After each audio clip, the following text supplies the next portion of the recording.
मस्त बिहार में राहुल ओझा के साथ अररिया से बड़ी खबर है, जहां उत्पाद विभाग की गाड़ी दुर्घटनाग्रस्त हो गई है। शराब लदे ऑटो का पीछा करने के दौरान यह हादसा हो गया। खबर सामने आ रही है कि ट्रैक्टर से उत्पाद विभाग के जो ट्रैक्टर है वो टकराई और उत्पाद विभाग के 3 जवान चोटिल हो गए। नगर थाना के महिषा कोल की यह घटना सामने आई है। तो बड़ी खबर अररिया से आप तक पहुंचा रहे हैं, जहां उत्पाद विभाग की गाड़ी दुर्घटनाग्रस्त हो गई है। शराब लदे ऑटो का पीछा करने के दौरान यह हादसा हो गया। उत्पाद विभाग की ट्रैक्टर से टकरा गई ये गाड़ी और उत्पाद विभाग के 3 जवान चोटिल इस घटना में हुए हैं।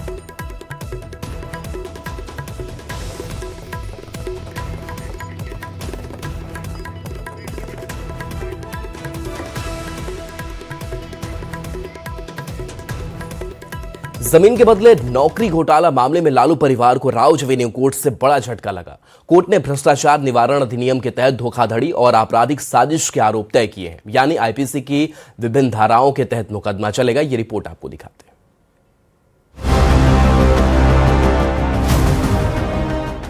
आईआरसीटीसी घोटाले में कोर्ट से मिले झटके के बाद अभी लालू परिवार उबर भी नहीं पाया था कि लैंड फॉर जॉब मामले में दूसरा बड़ा झटका लग गया।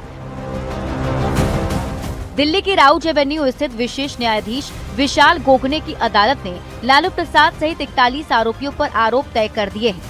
कोर्ट ने भ्रष्टाचार निवारण अधिनियम के तहत धोखाधड़ी और आपराधिक साजिश के आरोप तय किए हैं।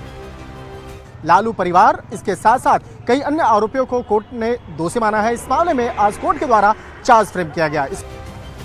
कोर्ट ने लालू प्रसाद के परिवार के सदस्यों लालू प्रसाद, राबड़ी देवी, तेजस्वी यादव, तेज प्रताप, मीसा भारती और हेमा यादव के खिलाफ धोखाधड़ी और आपराधिक साजिश के आरोप तय किए हैं।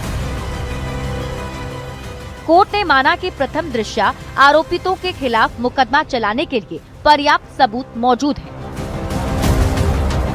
सुनवाई के दौरान कोर्ट ने क्या कहा? लालू परिवार के खिलाफ सबूत हैं, आपराधिक सिंडिकेट की तरह काम हुआ, आरोपियों के बीच व्यापक आपराधिक साजिश के स्पष्ट संकेत, आरोप गंभीर हैं तो विस्तृत ट्रायल की जरूरत। आईपीसी की धारा 420, 120 बी और 13(2)(13)(1) पीसी एक्ट के तहत चार्जेस फ्रेम हुए हैं। बता दें कि पूरा मामला 2004 से 2009 के बीच का है, जब लालू प्रसाद देश के रेल मंत्री थे। आरोप है कि नौकरी देने के नाम पर करोड़ों की कीमती जमीन औने पौने दाम में लिखवाई गई या फिर गिफ्ट में ली गई। इस मामले में अगली सुनवाई 29 जनवरी को होगी। न्यूज़ 18 के लिए दिल्ली से शंकर आनंद के साथ bureau report. Land for job मामले में लालू परिवार के 6 सदस्यों के खिलाफ आरोप तय हो जाने के बाद बिहार की राजनीति गर्म है। विरोधी लालू परिवार पर निशाना साध रहे हैं तो आरजेडी और कांग्रेस के नेता कह रहे हैं कि लालू परिवार को परेशान किया जा रहा है। बिहार विधानसभा चुनाव में मिली करारी हार से अभी लालू परिवार उभर भी नहीं पाया था कि कोर्ट से झटके पर झटका लगने लगा। आईआरसीटीसी घोटाले के बाद लैंड फॉर जॉब मामले में कोर्ट ने आरोप तय कर दिए। लालू प्रसाद पर भ्रष्टाचार निवारण अधिनियम के तहत दिल्ली के कोर्ट ने आरोप तय किए और 1000 किलोमीटर दूर बिहार की सियासत लहक गई। बिहार में समाजवादी आंदोलन पर कलंक का दाग लगा दिया। विरोधी दल के नेताओं ने लालू परिवार पर निशाना साधना शुरू कर दिया। पूर्व मंत्री कृष्णानंद पासवान ने कहा कि जैसी करनी वैसी भरनी वाली कहावत सिद्ध हो रही है। ऐसा तो कभी दुनिया में ऐसा घोटाला नहीं हुआ था कि नौकरी देकर और उसके बदले गरीब का जमीन लिखा लेना। वहीं आरजेडी नेताओं का कहना है कि लालू परिवार को परेशान किया जा रहा है। लालू परिवार को परेशान करने के लिए ईडी के सहारे करवाया जा रहा है। इसमें कोर्ट का कोई रोल नहीं है। कोर्ट से आरोप तय होने पर कांग्रेस के नेता खुलकर लालू परिवार के बचाव में आने के बजाय बच-बच कर बोल रहे हैं। अगर वो वाकई इसमें संलिप्त नहीं है तो उन्हें कोर्ट में साबित करना पड़ेगा कि वो संलिप्त नहीं है। ये तो अब उन पर निर्भर है। फिलहाल लैंड फॉर जॉब मामले में लालू परिवार को लगे झटके और कोर्ट की टिप्पणी के बाद बिहार की सियासत गर्मा गई और आरोप प्रत्यारोप का दौर तेज हो चुका है। न्यूज़ 18 के लिए पटना से रवि एस नारायण और धर्मेंद्र कुमार के साथ bureau report. Land for job मामले में आरोपित होने के बाद बिहार सरकार के गन्ना एवं उद्योग मंत्री संजय कुमार ने भी लालू प्रसाद पर निशाना साधा है। कहा है कि यह न्यायालय का मामला है और न्यायालय दोषी व्यक्तियों को कभी नहीं छोड़ती। न्यायालय किसी के दबाव में काम नहीं करती। 5 मिनट 10 मिनट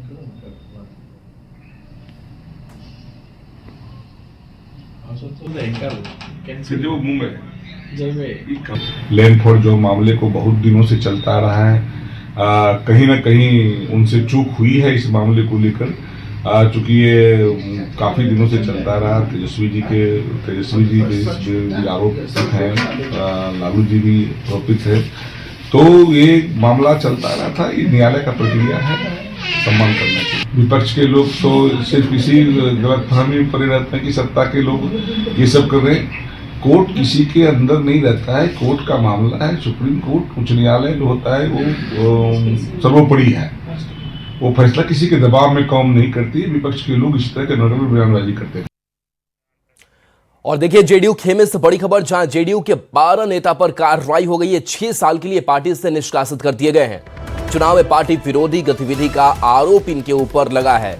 तो देखिए जेडीयू के ऐसे 12 नेता जिनके ऊपर बड़ी कार्रवाई, 6 साल के लिए पार्टी से निष्कासित कर दिए गए हैं, निकाल दिए गए हैं। बताया जा रहा है कि जो चुनाव चल रहा था उसमें लगातार ये पार्टी विरोधी गतिविधियों में शामिल थे, यह आरोप लगा और इसी आरोप में उन्हें ये कार्रवाई झेलनी पड़ी है। 6 साल के लिए पार्टी से निष्कासित किए गए।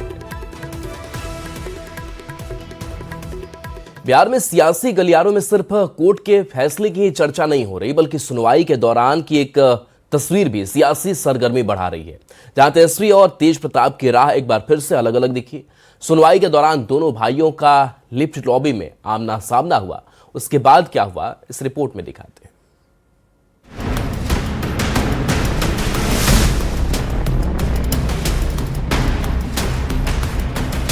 ये तस्वीरें हैं राउज एवेन्यू कोर्ट के लिफ्ट लॉबी की। जमीन के बदले नौकरी केस में सुनवाई के दौरान तेजस्वी और तेज प्रताप आमने सामने हुए, लेकिन दोनों भाइयों के बीच ना कोई मुलाकात हुई, ना ही कोई बात। जमीन के बदले नौकरी मामले में दोनों भाई सुनवाई के लिए राउज एवेन्यू कोर्ट आए थे, लेकिन दोनों ने एक दूसरे को इग्नोर कर दिया। तेजस्वी ने अपने बड़े भाई की तरफ सिर हिलाकर कुछ इशारा जरूर किया, लेकिन तेज प्रताप ने तेजस्वी की तरफ कोई ध्यान नहीं दिया। तेज प्रताप और तेजस्वी के बीच बढ़ती दूरी को इन तस्वीरों ने एक बार फिर साफ कर दिया है। यही नहीं, कोर्ट में सुनवाई के बाद भी तेज प्रताप और तेजस्वी अपने पिता लालू प्रसाद से भी अलग अलग मिले। तेजस्वी यादव अकेले मीसा भारती के आवास पर पहुंचे और पिता का हाल चाल जाना।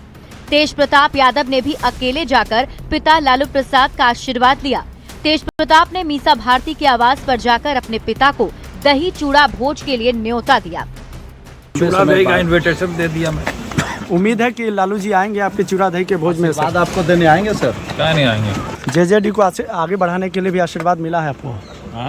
जनशक्ति जनता दल को कैसे आगे बढ़ाया जाए? थोड़ा इधर देख लीजिए सर, अच्छा। गृह मंत्री अमित शाह और बीजेपी के नेताओं से मुलाकात होगी सर आपकी दिल्ली में चूड़ा दही के भोज देने के लिए आमंत्रण?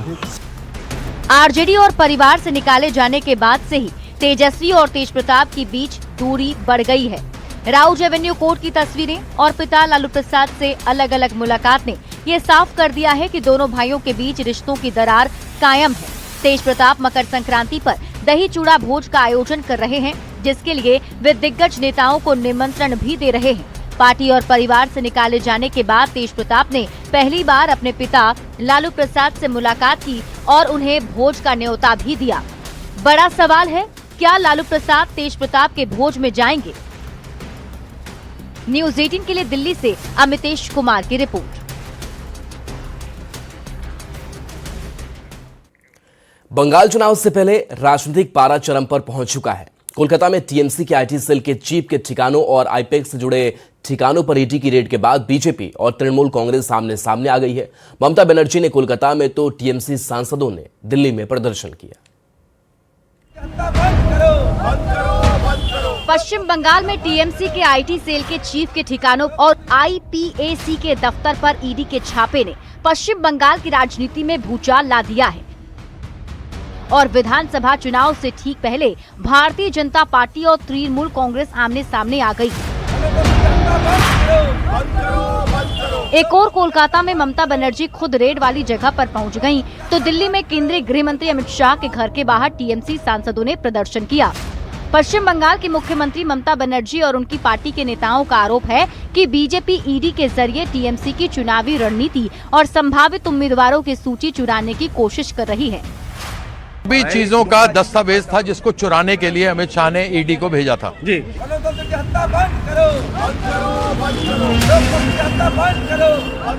वहीं बीजेपी ने पलटवार करते हुए कहा कि ईडी की कार्रवाई पूरी तरह कानूनी है और ममता बनर्जी ने जांच में बाधा डालते हुए संभावित सबूत हटाए हैं।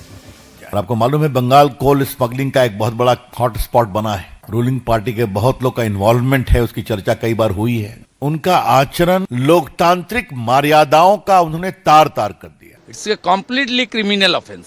2021 में हमने देखा एक सीनियर पॉलिटिशियन, एक चीफ मिनिस्टर जो संविधान हाथ में रखते हुए ओथ लिया है, उनका इस तरीके से कार्रवाई सीधा संविधान के ऊपर हमला है। राजनीतिक जानकारों का मानना है कि बंगाल चुनाव से पहले ईडी की ये कार्रवाई चुनावी माहौल को और ज्यादा ध्रुवीकरण की तरफ ले जाएगी। एक तरफ टीएमसी इसे चुनावी साजिश बता रही है, तो दूसरी तरफ बीजेपी भ्रष्टाचार पर कार्रवाई का नैरेटिव आगे बढ़ा रही है। Bureau report, news 18।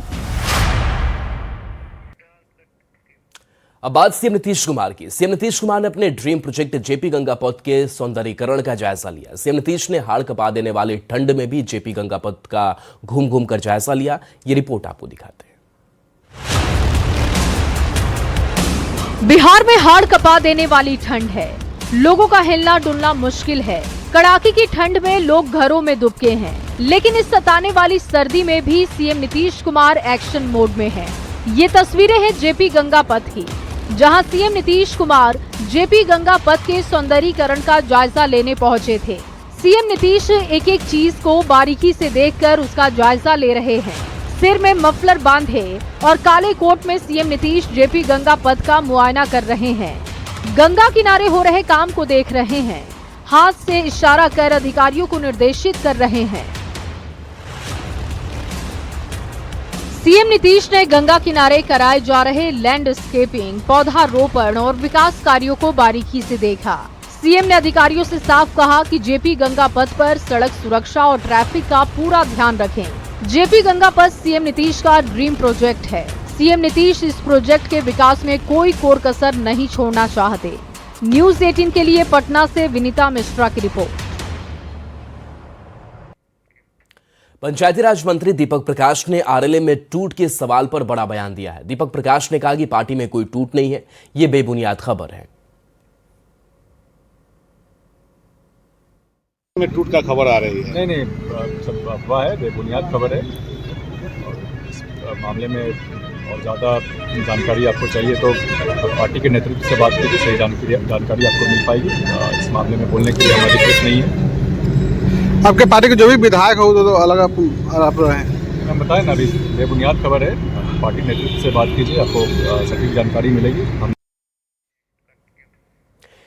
MP lead को फंड देने पर नवादा सांसद विवेक ठाकुर घिरते नजर आ रहे हैं। विपक्ष लगातार हमलावर है, जिस पर सांसद विवेक ठाकुर की पहली प्रतिक्रिया सामने आई है। कहा कि यह हर सांसद के लिए यह एक सामान्य प्रक्रिया है। हर सांसद अपने फंड से देश के किसी भी इलाके के विकास के लिए फंड दे सकता है। कांग्रेस पार्टी के नेताओं को जानकारी की कमी है। सबसे पहले तो दुर्भाग्य क्या है कि कांग्रेस पार्टी में अध्ययन, जानकारी, इन सभी चीजों का अब जो है कोई व्यक्ति नहीं रहा जो कि ये सब थोड़ा जानकारी ले ले तब बात बोले। दिग्भ्रमित करने की राजनीति उनकी चलती है, बड़े पैमाने पे या छोटे पैमाने। हर सांसद को उनके सांसद निधि का प्रावधान है कि 50 लाख का विकास का कार्य प्रतिवर्ष वो हर जगह देश भर में दे सकते हैं।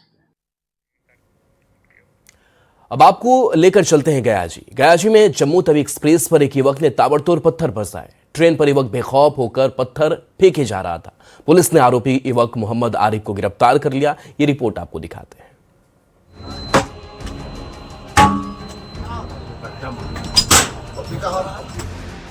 जम्मू तवी एक्सप्रेस पर ताबड़तोड़ पत्थर बरसाते युवक को देखिए।